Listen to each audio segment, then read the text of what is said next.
반갑습니다. 오늘은 문재인 대통령의 6.25 연설을 통해서 본 문재인 정부의 성격에 대해서 한번 논평해 보겠습니다.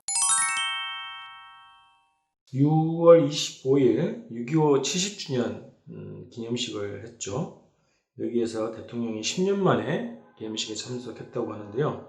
여기에서 70주년 기념연설을 했는데 이 연설문을 다들 보셨을 겁니다. 굉장히 심각하고 우려스러운 내용으로 가득 차 있는데요. 자, 이거에 대해서 말씀 좀 들어보겠습니다.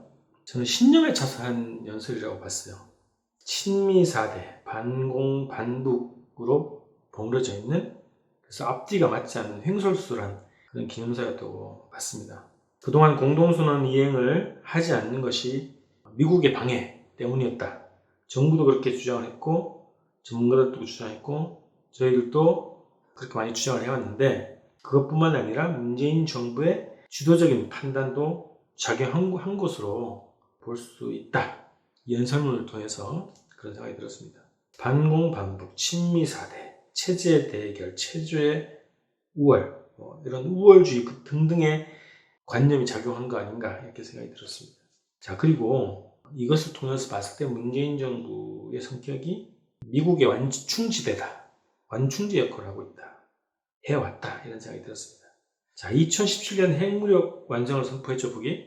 12월 29일 화성 15형을 발사하면서 핵무력 완성을 선언했습니다. 자, 그래서 미국 본토로 날아오는 북의 핵미사일을 감당해야 되는 미국에게는 굉장히 위기의 순간이 온 겁니다. 그것을 모면할 수 있는, 시간을 볼 수 있는 방법이 바로 문재인이었다는 겁니다. 남북 대화를 통해서, 그리고 북미 대화를 통해서 시간 벌기를 했다는 겁니다. 94년 제네바 합의도 그런 논리였죠. 미국 입장에서는 북한 붕괴론에 근거해서 시간 벌기용으로 제네바 합의를 채택해줬다 이렇게 주장한 거 아닙니까? 곧 붕괴할 거기 때문에 약속을 지키지 않아도 된다.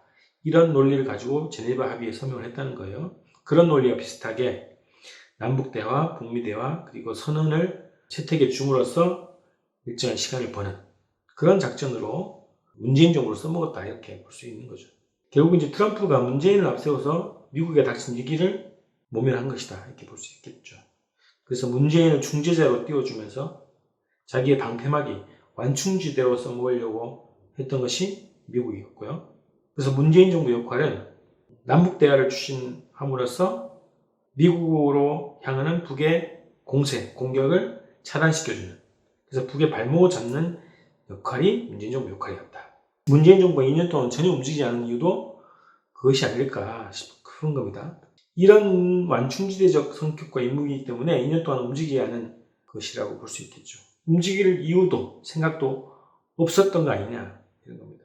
북한 붕괴론, 그리고 그것에 근거해서 미국에 일정하게 숨돌리게 할 수 있는 시간적 여유를 주고 대책 마련을 할 수 있는 시간을 확보하기 위해서 문재인 정부가 남북대화를 적극 추진한 거 아니냐 이렇게도 해석이 가능할 정도로 굉장히 심각한 인식을 보였던 것이 6.25 연설이었다는 겁니다. 자, 그래서 그렇게 따져봤을 때 다시 돌아가서 남북공동연락사무소를 폭파시켰지 않습니까? 이게 완충지대의 폭파의 성격이다. 저는 그렇게 봤습니다.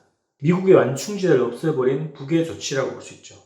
남북대화가 사라진 조건에서 미국이 북과 직접 맞상대해야 되는 그런 상황이 펼쳐질 수 있다는 거죠. 대미 직접 행동에 걸림돌이 되었던 남북관계를 제거했다. 북의 입장에서 봤을 때 그렇게 볼 수 있다는 거죠. 그래서 그 공동연락사무소 폭파 문제에 대해서 미국은 의외로 조용하고 문재인 정부만 강경하게 대응을 하고 있다는 겁니다. 완충지대 역할론자로서 문재인 정부가 또다시 미국으로 향하는 북의 공세를, 북의 이목을 자기에게 쏠리게 하기 위해서 유일하게 북의 강경 입장을 밝히고 있는 것이다. 이렇게 볼 수 있다는 거죠. 6.25 연설이 엉망인 이유는 여러 가지가 있죠. 문재인 정부가 한미동맹에 정말 목숨을 걸었다 이런 생각이 들었습니다. 위대한 한미동맹이 뿌리 내릴 수 있게끔 2022년까지인가요? 메모리얼 파크에 뭘 짓는다는가, 조형물 짓는다는 거 아닙니까? 자, 남북대화가 파탄난 상황이기 때문에 더욱더 미국에 더 기대려고 하는 것이 보인다. 역력히 아부하는 느낌까지 들었습니다. 중재자 역할도 파탄난 거 아닙니까? 그런데 여기에 미국의 대응도 적극적이지 않습니다. 북을 규탄하고 성투하고 뭐 이렇게 해야 되는데 별로 적극적이지 않아요. 그래서 6.25 연설이 엉망인 이유는 미국이 엄청난 구애를 보냈기 때문에 더 엉망이다 이렇게 본다는 겁니다. 또 스스로 다시 완충지대의 역할, 중재자가 아니고 완충지대 역할을 또 시도하고 있다. 이 연설을 통해서 그런 생각이 들었습니다. 남북 대결 구도를 만들어서 미국을 보호하고 북한의 도덕적 책임을 뒤집어 씌우고 추가적인 조치를 취하지 못하게 열어놔하고 그런 목적으로 연설을 이렇게 한 거 아니냐 싶은 거예요. 적반하장격으로 북한 우월주의로 북을 기분 나쁘게 하고 시비 걸면서 대화에 나서라고 이상한 횡설수를 한 거 아닙니까? 그래서 북의 이목이 미국으로 쏠리지 않고 자기에게 쏠리게 또다시 완충지대 역할을 자임해서 한 것이다. 그 연설 자체가. 그래서 엉망이라고 하는 겁니다. 자, 그런데 이제 특별한 대응이 없어요. 오히려 김영 제1부부장의 담화가 굉장히 폭탄 발언식으로 했는데 이번 6.25 연설 관련해서는 의외로 북이 대응이 없다는 겁니다. 왜? 이걸 알기 때문에. 완충지대 역할을 하고 있다는 것을 알기 때문에 북은 특별하게 대응을 하지 않고 있다. 미국과 일본 오히려 조용하고 한국만 강경하게 대응하는 이유를 알기 때문에 대응하지 않는 것이라고 보고요. 여전히 한국 정부는, 문재인 정부는 미국의 미끼, 희생양으로 자처를 하는 그런 연설을 6.25 연설에 담았다 이런 겁니다. 자, 미국은 지금 문재인 정부를 구원할 능력이 없습니다. 제 코가 석자죠. 국내적으로도 그렇고요. 세계적으로도 그렇습니다. 북과 직접 대결하기를 원하지 않습니다. 2017년 북의 핵무력 완성선 이후에 미국의 행보를 보면 압니다. 트럼프 행정부가 직접 북미 대화를 간청했다는 것이 확인되고 있고 그래서 직접적인 군사 대결을 원하지 않는 상황입니다. 그렇기 때문에 북이 남측을 상대로 벌이는 각종 조치에 대해서 미국은 앞으로 적극적으로 대응하지 않을 것입니다. 의지도 능력도 없기 때문에 그렇죠. 그리고 한반도의 긴장은 계속 고조될 것입니다.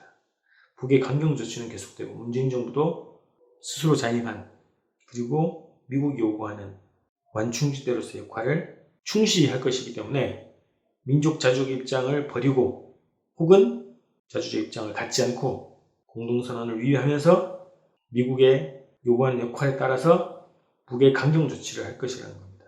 그래서 더욱더 군사적 긴장은 높아질 것입니다. 미국은 문재인 정부를 지원할 의지도 능력도 없고 문재인 정부를 앞장 세울 겁니다. 결국 문재인 정부가 한반도 긴장을 더 높이는 역할을 하게 되는 거고 문재인 정부도 굉장히 어려워지는 상황으로 빠져들게 되어 있다는 겁니다. 완충지대자의 역할을 버려야 살 수 있습니다. 오늘은 이렇게 마치고요. 제가 이번 주 목요일 방송은 좀 어렵게 됐습니다. 그래서 다음 주에 뵙도록 하겠습니다. 고맙습니다.